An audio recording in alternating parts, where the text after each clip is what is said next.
And we're going to start on the Plains. Bryan Harsin, first media availability with the reporters since all the speculation about his job and everything that was going on this offseason.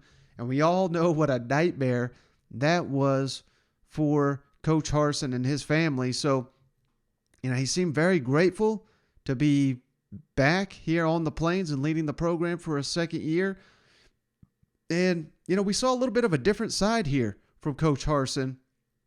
Believe it or not, this was the first time that the Auburn media got to have one-on-one with Bryan Harsin, and he's been there since December of what would have been 2020. I mean, this is a long time we're talking here. We got to see a different side. It's all been Zoom press conferences for Auburn's head coach up until this time. And, of course, a heavy topic there. All the allegations, the speculation, multiple reporters were out here saying, incredible reporters, it was not just wackos online or anything, saying Bryan Harsin doesn't look like he's going to return. Of course, the tide turned late, and he is back. So what did he learn from that lesson, his first year in the SEC? I mean, so many things here going into this loaded question here for Bryan Harsin, but let's start right there. Yeah, quite a bit. Yeah. That's a great question. There's a lot.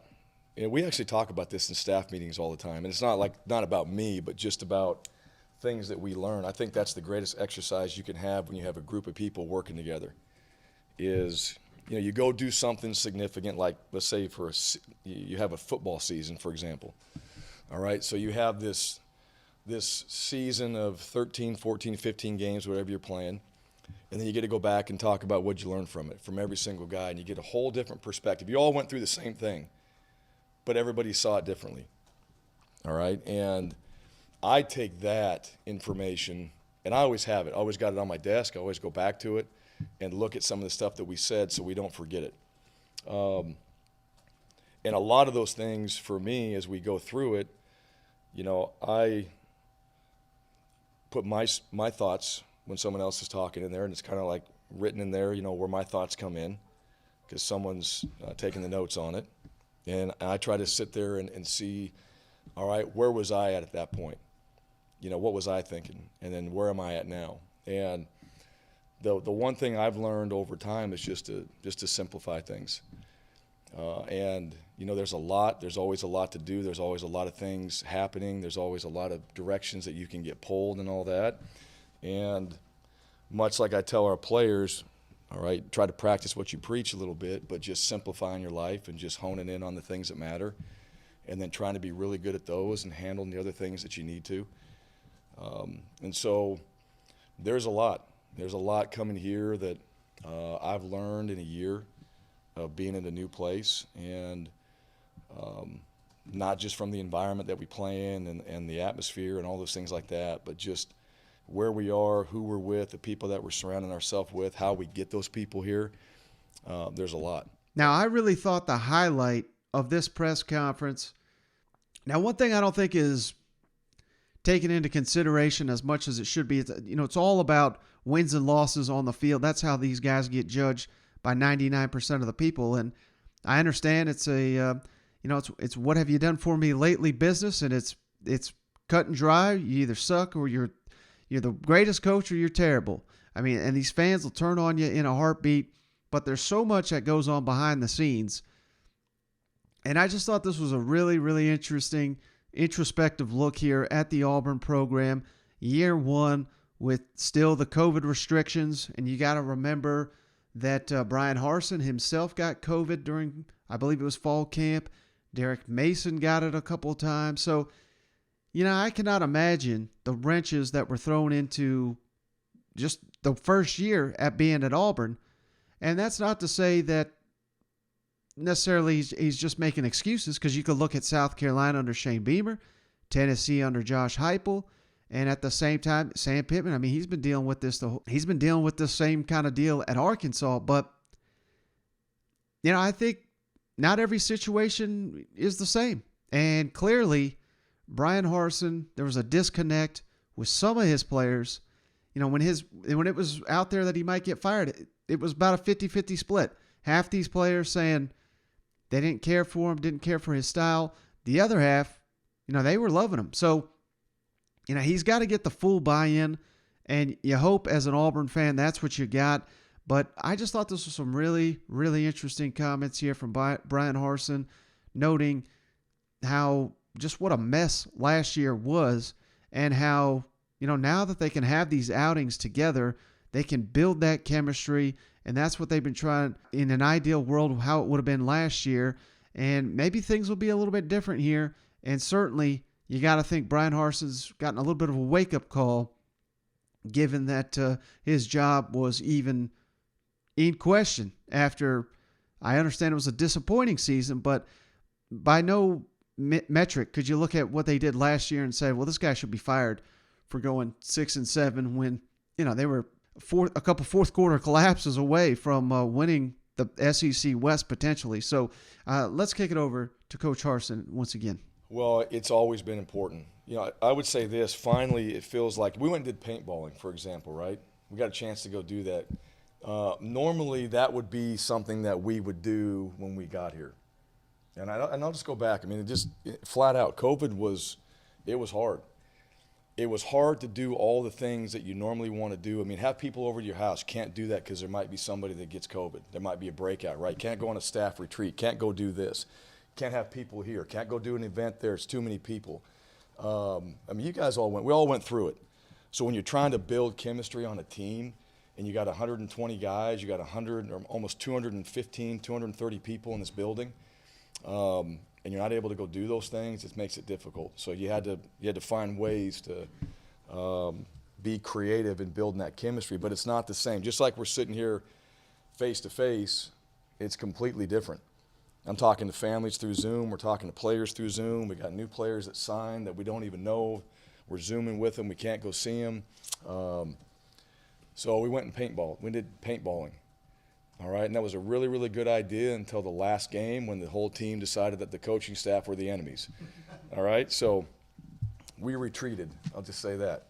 But we had a good time. We want to do more of those events. We want to go be able to break out and go have people over, to have dinners, to be able to do things normally. But as far as the staff goes, yeah, you want to have chemistry with the staff. You want to get to know people on the staff. You want your players to spend time with coaches on the staff. You want to spend time with your players. And you don't always get to do that as much as you want to.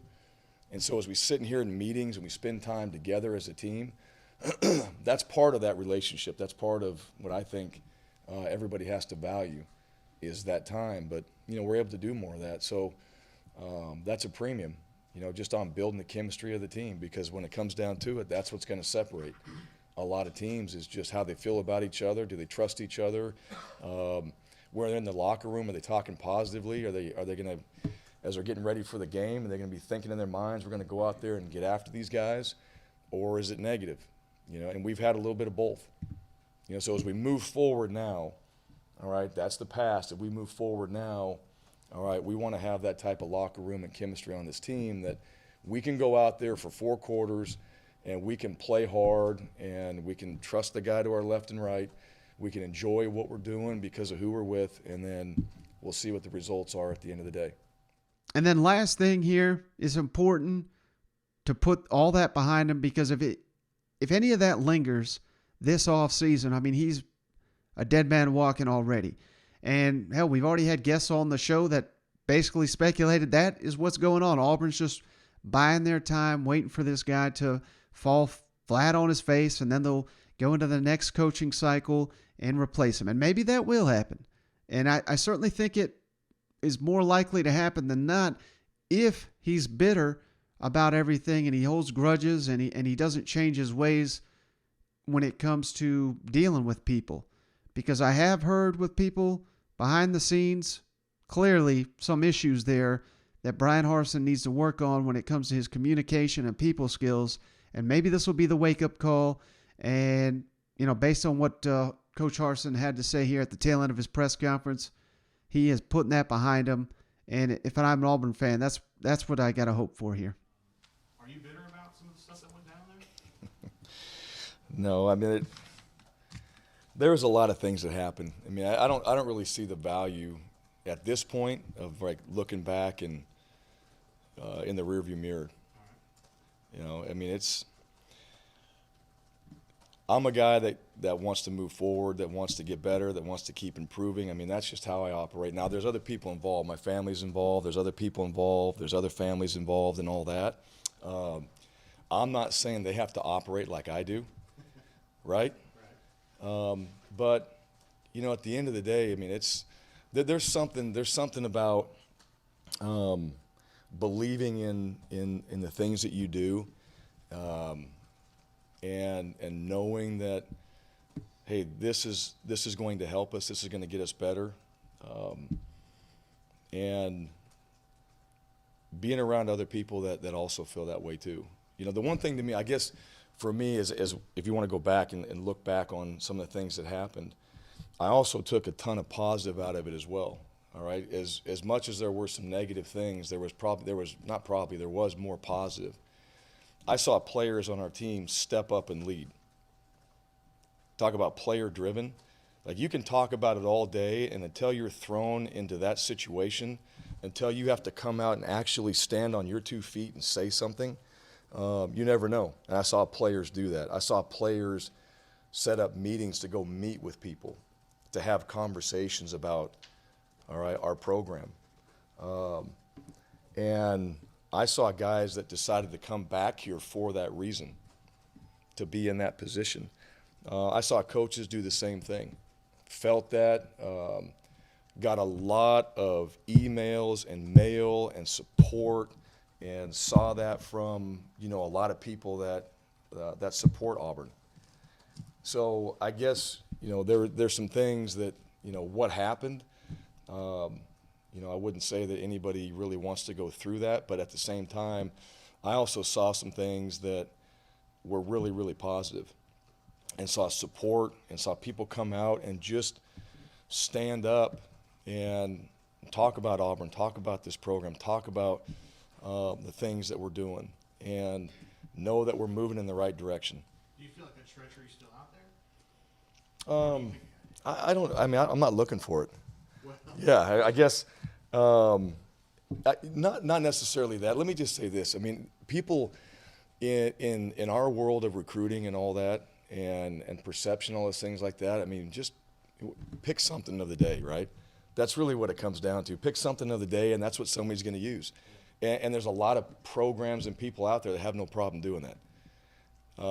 I don't feel that way. I really don't. There's a lot of people that don't. Now, we battle it, and we're going to battle it every day. We're going to overcome one, and there's going to be another. We're going to overcome another and another. And it's going to be a constant battle of what other people have to say. And it's like that at Boise? no, not like this. Yeah, not like this. This is different, But I don't think it's necessarily just Auburn. I think it's other programs too. But I also think what's happened in college football is different from when I was at Boise. So the times have changed. I mean, now you got all these other ways to recruit players and to promote your program, and some people are using it for good, some people are using it for evil. I mean, that's what it's just pick your poison and how you want to do things. So, no, again, look, we're gonna talk about our program. We're gonna talk about the things that we do. We're gonna try to get guys to come here because they want to be a part of Auburn football. And let me just say this: there's a lot of guys out there that want to be here, and there's a lot of families that want their sons to be here because they want them to be a part of a program like we have, and they want their sons to be a part of the things that we believe in, like getting your degree, working hard, being a good person, giving back to the community, doing things the right way, treating people the right way. All right? I mean, those type of things, like that stuff still matters.